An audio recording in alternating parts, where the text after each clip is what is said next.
Bonjour, je vous amis, ravi de vous retrouver. Nous allons reprendre comment analyser cette table. Nous avons dans la colonne AZT Blue Color C16 et dans la colonne D, I, E, F, G, on a trimestre 1, trimestre 2 et la quantité. Nous voulons calculer les prix. Vous voyez ici la liste des prix. Donc on a les prix par trimestre. Cette table-là, et par cette table, on va extraire le prix de A, de B, de C et de D selon les trimestres. Chaque item a son prix par trimestre. Donc on a ici le trimestre 1, 2, 3, 4. Donc la première des choses, si je fais ici prix par trimestre 1 jusqu'à 4. On a ici trimestre 1 et on a les variables ici. Donc pour trimestre 1, on va chercher déjà trimestre 1 se trouve dans quelle position. On va faire ici équipe. Donc voilà, parenthèse, on prend la formule D2, point virgule, on va prendre ici dans les prix A3 jusqu'à A6, on clique sur F4, on fait ici cette zone-là, point virgule, 0. On fait OK, voilà, il se trouve sur première ligne. Première ligne ici. Pour B, ça veut dire on vient pour A, on va faire la même chose, on va faire ici équipe. Voilà, parenthèse, on prend le cellule 3, point virgule, on prend la zone qui contient les items de deuxième feuille, ça veut dire B3 jusqu'à B jusqu'à E2, on clique sur F4, point virgule, on va mettre 0. Voilà, parenthèse. Voilà, il se trouve dans la première position. Donc ici, pour avoir le prix, on va faire ici index. Voilà, parenthèse. On prend la zone des P, ça veut dire ici. B3 jusqu'à E6, on clique sur F4 ici, point virgule, le numéro de la ligne, ici où se trouve les trimestres, point virgule, le numéro de colonne où se trouve les items. On ferme la parenthèse, on fait OK. Et voilà, vous avez 30. Donc je prends cette formule-là, je double-clique. Mais ici, trimestre 1. Donc on va la fixer. On va fixer la colonne. Donc on clique sur T2, on clique sur F4.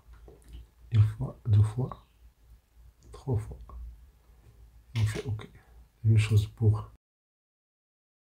les items, on peut fixer la ligne. Donc on clique sur A3, on clique sur F4 une fois, deux fois, 4 fois, 3, on va fixer la colonne.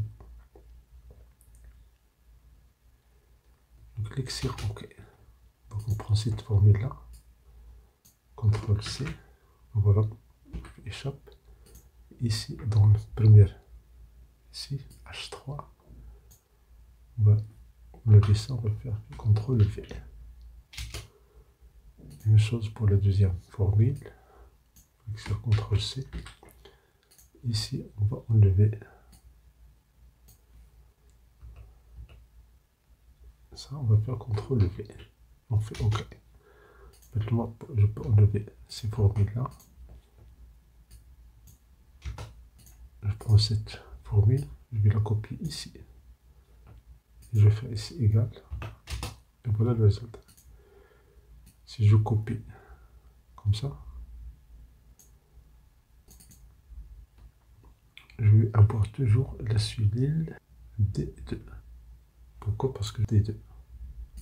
Alors ici, je fais CTRL Z, on va fixer la ligne. Donc on clique sur F4 une fois, deux fois, trois fois. Et on fait OK.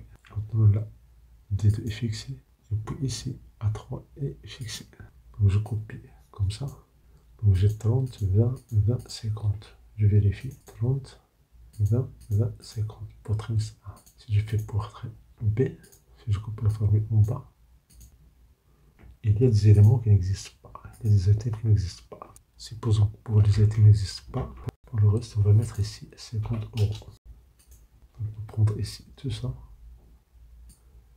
va prendre cette formule, on va faire CTRL X, on va faire ici erreur, la valeur, on va CTRL V. Sinon, on va faire 50. On ferme la parenthèse, on fait OK. Je copie la formule en bas. Voilà, je copie la formule à droite et je fais un double-clic de toutes ces valeurs-là. Et bien sûr, pour rendre ça monétaire, je fais CTRL M. Donc voici les prix trimestre 1 et voici la quantité trimestre 1. Mais supposons que vous voulez le total. Vous voulez le total trimestre 1, dans ce cas-là, il suffit de faire égal le prix étoile la quantité. On ferme la parenthèse et on copie ici pour les autres trimestres. On copie la formule comme ça et on fait un double-clic. Et voilà, vous avez ici ces boutons. Merci pour votre attention. Je me suis cherché des explications pour savoir une vidéo utile et agréable.